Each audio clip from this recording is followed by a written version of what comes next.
Hey guys, how's it going? Solo back here with another 10-minute trades video.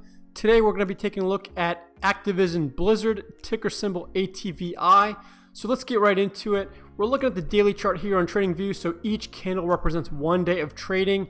And looking at it, obviously just like all stocks in the market recently had a big dip during the illness, then have been slowly rallying back.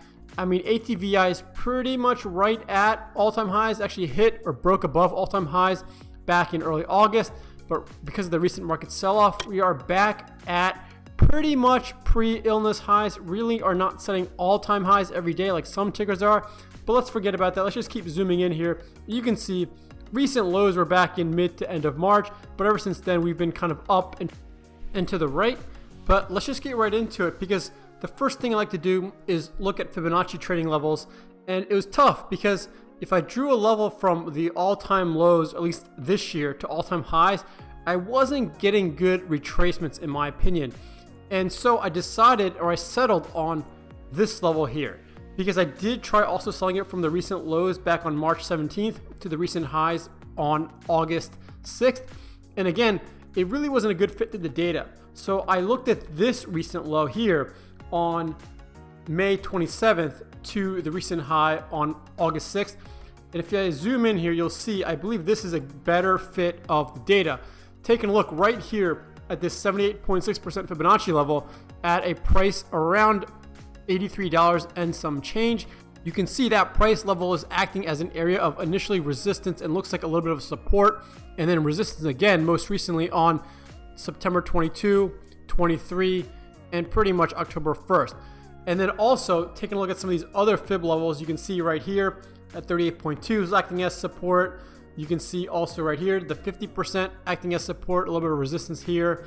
And again, the 61.8% level acting as first resistance, then support, support again, resistance again, and was once support, but looks like now may be resistance. So I believe this is a more accurate representation of the Fibonacci retracement. So I'm going to stick with this. And let's get right into it, identifying real areas of support and resistance based on trend lines.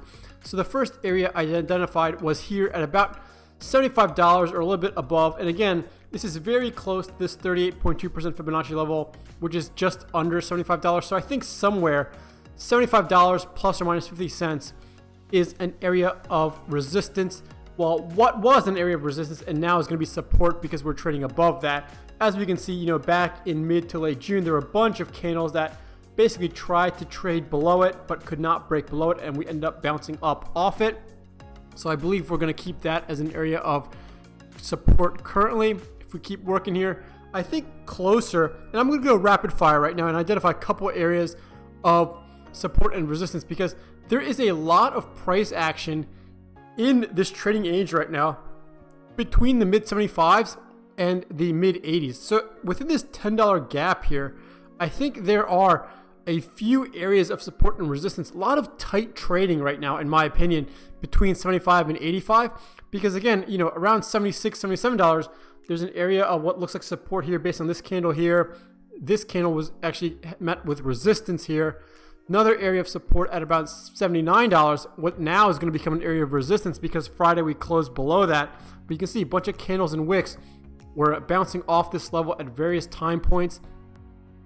Just at $80, I think is an area of what will be resistance again right now.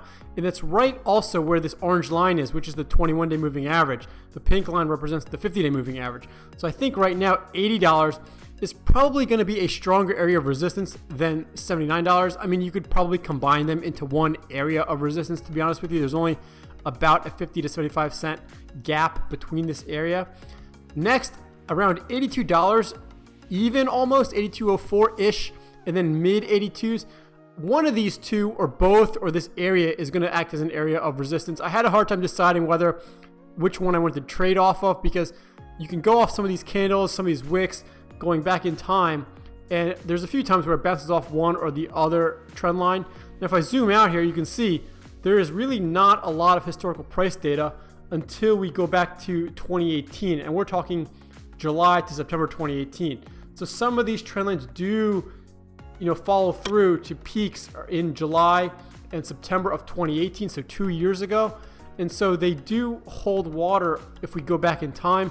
But in the past 2 years, we haven't been at these levels. So it's a little bit of a no man's land unless we look back in time. So if I zoom back in here, I think the highest area of resistance right now is going to be at about $84. Looks like, yes, we broke above it a few times, but we didn't really stay above it. And most of these candles kind of bounce off and down the 84 price target back in end of June. So I think this is what's really the price action right now. You can see Friday we had a big red day where we went from $82 all the way down to $78. So we broke below a few areas of what were once support and now will act as resistance.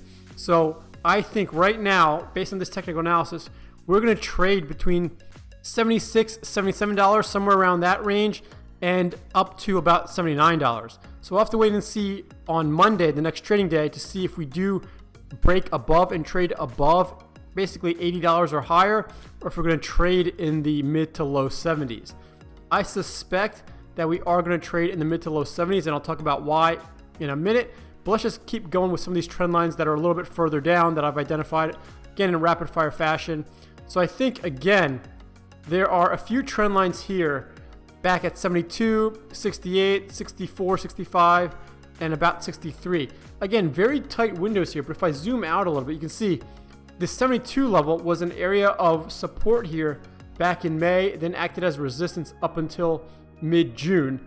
And again, this area around $68 was acting as pretty significant resistance back in April until we finally broke above it. We actually gapped up above it back in May 5th to May 6th.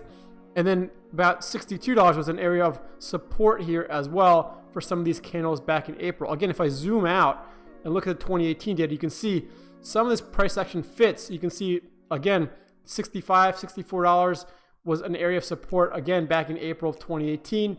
This area at around $62, $63 was an area of resistance initially back in November of 2018. So this data does hold up. It just seems like there's a lot of tight price action lately. I mean, currently between about 75 and 85, like I said, there's a lot of tight data there. And again, in the 60s and 70s, there's a lot of price action that's really tight based on short or narrow areas of support and resistance, based on my opinion. Now, the real question is, what you're all wanting to know is, where are we going to go short term, right? And right now, I mean, ever since mid-March, we have been going, like I said, up and to the right. So we are in a strong or a nice upwards or a bullish momentum, which is nice. But recently, I mean, ever since about end of August, we've kind of been flat to kind of trending actually downward a little bit. I mean, actually, I'd say from August 6th, this trend has been relatively, it's flat, but it is down, right? It's down and flat. So I think the trend line, really, if I draw a trend line from the top of these channels here, or the top of these wicks, if I zoom out here, I think the trend, like I said, is down to the right. I mean, I could have drawn this a little bit more acute, something like this. Really wouldn't make a difference with what I'm going to show you, because yes, the trend is down, but then there's also another trend on the downside. So I think this is more of a wedge pattern. If I draw a trend line like this, you can see the bottom of the wick here from August 11th, incorporating some of the bottoms of the candles of the wicks here. And again, I could draw this something like this. I think if I drew it like this, it would not be an accurate picture, because this long wick here on September 4th is kind of an outlier. And same with this candle here on September 8th. Most of the price data is somewhere like this, right? So I think, and this is why I say, I think we're in a bit of a wedge pattern here, because you can see this wedge is getting tighter and tighter the more in time, or the further out in time we go. So if I zoom back in here, I think we're going to trade tighter in this wedge until this day, which is November 5th. And that's when ATVI has its next earnings session. So if I zoom out here, you can see it had its most recent earnings on August 4th. And there were a few red days in a row right after earnings, or the day of earnings was red, then another 1, 2, 3, 4, 5 days. So basically one full trading week where every day was red right after earnings.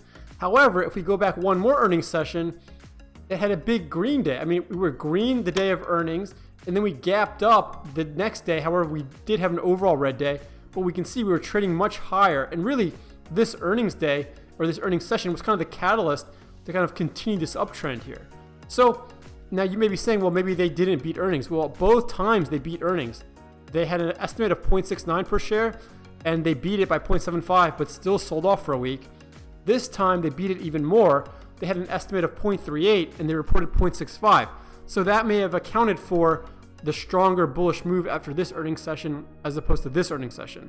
So I think my prediction or my hypothesis is that we're going to trade in a tighter range up until earnings in early November.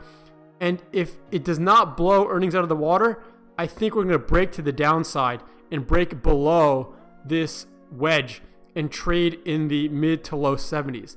I think if it does have a great earnings session like it did 2 earnings ago, then we will break to the upside and trade in the low to mid 80s in the short term. That's my prediction. But before we get there right now, like I said, we closed the last trading day at $78 between this area of now resistance at $79 and this area of resistance and this fib level at around $76 to $77. So I think we're going to trade. I think we're going to have another red day early on in the week, these coming trading days. And I think we'll be trading in the mid to high 70s for some time, especially up until earnings.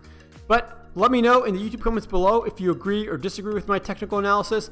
If you have any questions or comments, leave them below. And as always, happy trading.